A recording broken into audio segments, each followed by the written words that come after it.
El incremento del poder militar de los reinos cristianos respecto a los reinos musulmanes de taifas conllevó una política claramente agresiva y expansiva por parte de los reinos cristianos. Como podemos observar en este mapa, excepto el reino de Navarra, la corona de Castilla, a veces con León, a veces de manera separada, la corona de Aragón y el reino de Portugal iniciaron grandes campañas de extensión territorial hacia el sur a costa de los débiles reinos musulmanes de taifas, principalmente desde la derrota almohade en la famosa batalla de las Navas de Tolosa del 16 de julio del año 1212.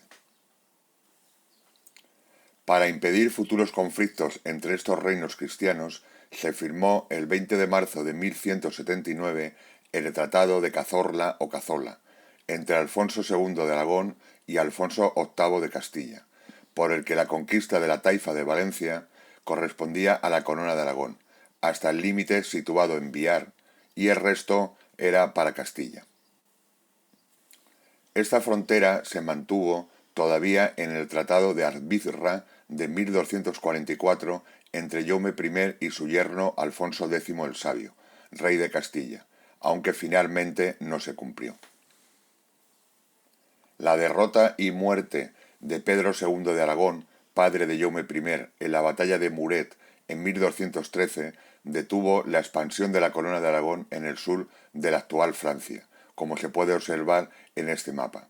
Así, los intereses de la corona de Aragón, preferentemente de la nobleza aragonesa y de los concejos municipales, se fijaron en la conquista de territorios al sur que podían aportar botín, tierras y vasallos, además de alejar definitivamente la frontera con Al-Ándalus. La expansión, pues, de la corona de Aragón tendría lugar hacia la rica taifa musulmana de Valencià.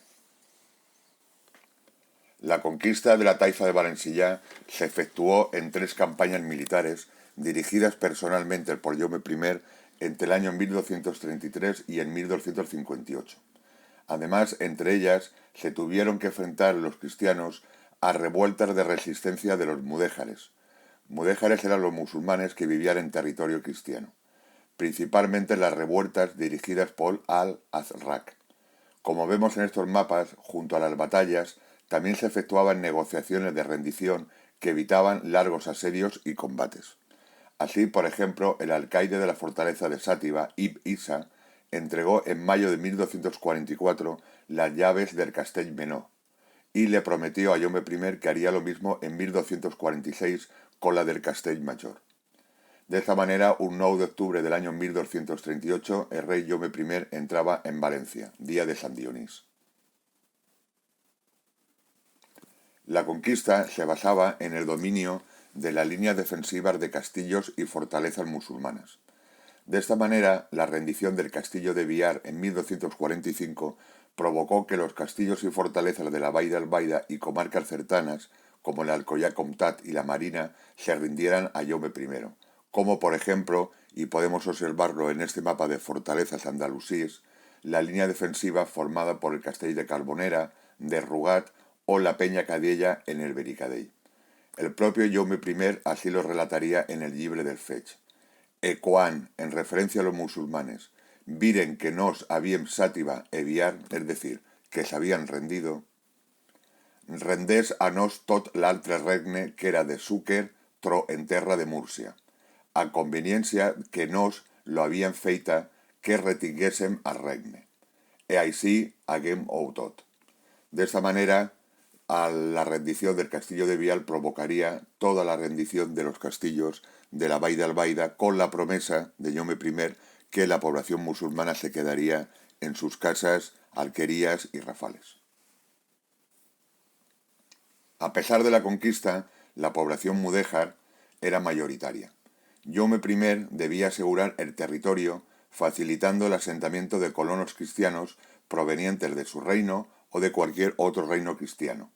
A través de la expulsión de la población musulmana, se estima que al menos unos 75.000 de la población musulmana sobre una población de 200.000 fueron obligados a exiliarse, a abandonar sus casas y sus poblados. Una buena parte de ellos se exiliaron todavía al reino musulmán de Murcia, al de Granada o al Magreb. Así la Vall d'Albaida quedaría como una tierra de frontera, algo parecido a la visión de las películas del oeste americano. Aquí venían todos aquellos que buscaban un futuro mejor, nuevas oportunidades gracias a los repartos de tierras, pero también a la guerra y a la captura de esclavos y de botín. También vendrían aventureros y delincuentes. Así Jaume I fundaba, hacia 1244, las vilas cristianas de Albaida, Llutxent, Ontinyent y la Vilanova de Carbonera, en el actual Calvario de Beniachar. Los sucesivos fracasos para consolidar esta Vilanova de Carbonera, de hecho una situación que se repetía, ya que muchas veces los colonos, por múltiples razones, abandonaban su nueva residencia. Es por ello que estos fracasos de la fundación de la Vilanova de Carbonera son muy importantes para explicar la creación de la Vilanova de Rugat, de nuestra Pobla del Duc. Poco después de ese proceso de conquista se inició la construcción del Regne de Valencia, con sus furs o leyes propias, sus corts, generalitat y ordenamiento jurídico-político y administrativo propio. Los fracasos en la fundación de la Vilanova de Carbonera impulsaron a Jaume I a fundar nuevas vilas cerca de la Vilanova de Carbonera. Jaume I había planeado una gran infraestructura comercial, un camino que uniría Montpellier y su fabricación textil con el gran centro lanero de Murcia, un camino que coincide en algunos tramos con el camino real de Ontinyent-Gandía.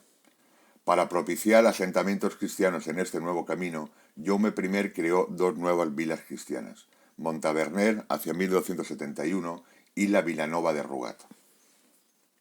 Según este mapa del año 1499, la elección por el emplazamiento de Vilanova de Rugat aparece con nitidez. Se sitúa en este camino real que une directamente los únicos núcleos de población totalmente cristianos como Montaverner, Torralba y la Vilanova de Rugat. Además, dada la altura del primer núcleo fundador de la Pobla, también ejercía labores de vigilancia respecto a su entorno de la ladera del Benicadell, totalmente poblada por mudéjares. De hecho, puede ser que el primer origen de nuestro pueblo fuera albergar las tropas que ejercían de guarnición de los castillos del Benicadell en la muela donde está asentada la iglesia parroquial. Aunque no existe por ahora una constatación documental plena, parece que hacia el año 1268 ya existían movimientos para fundar una vila cristiana. Con todo, no sería aproximadamente hasta 1273 cuando se puede documentar plenamente el proceso, muy similar a otras vilas de nueva fundación.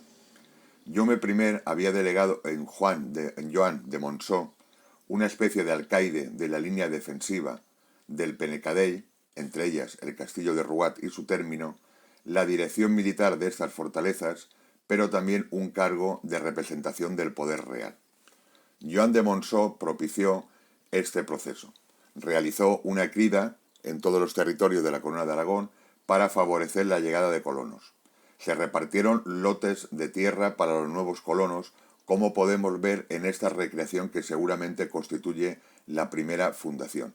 Como vemos, eran lotes absolutamente exactos en cuanto a su extensión. A la derecha vemos la plaza y en el centro de la primera Vilanova de Rugat, aproximadamente donde está la capilla del Cristo. Se estipulaba las condiciones del poblamiento en una carta puebla, una especie de contrato con los derechos y deberes de los nuevos pobladores. La referente a la pobla no se han encontrado, pero sus dos primeros nombres son inequívocos: Vilanova de Rugat o la Pobla de Rugat. De Rugat en referencia a su ocupación en el término del castillo de Rugat.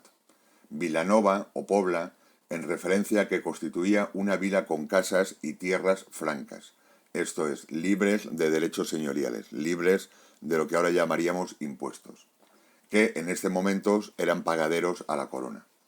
De esa manera nacía nuestro pueblo, una vila de nueva creación en un nuevo reino, el Reino de Valencia. La Pobla se situaba en el terme general de Xàtiva, por el que, en caso de guerra, combatían bajo la dirección de la señora de Xàtiva, la segunda ciudad del Reino de Valencia. Como curiosidad, también aparece en un único documento la Vilanova o la Pobla de Rugat con otro nombre, la Pobla de la Vall d'Albaida. Una Vilanova de cristianos necesitaba una parroquia. Sin duda sería muy parecida y mucho más pequeña que esta espléndida ermita románica de Nuestra Señora de la Huerta en Ademuz. Una pequeña iglesia románica que se situaría seguramente detrás del actual altar mayor. La fundación de Jaume I de la Vilanova de Rugat influiría en su dedicatoria a la Santa María de Agost, del que el rey era muy devoto.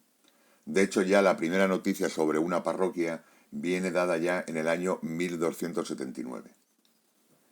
Los primeros pobladores de la Vilanova de Rugat documentados son Domingo Abad, Portell, Domingo Pérez de la Torre, Don Yago de Alcira, Domingo Pérez de Llavata, Marc Martínez de Planes, Pérez de Torres y Bernat Porter.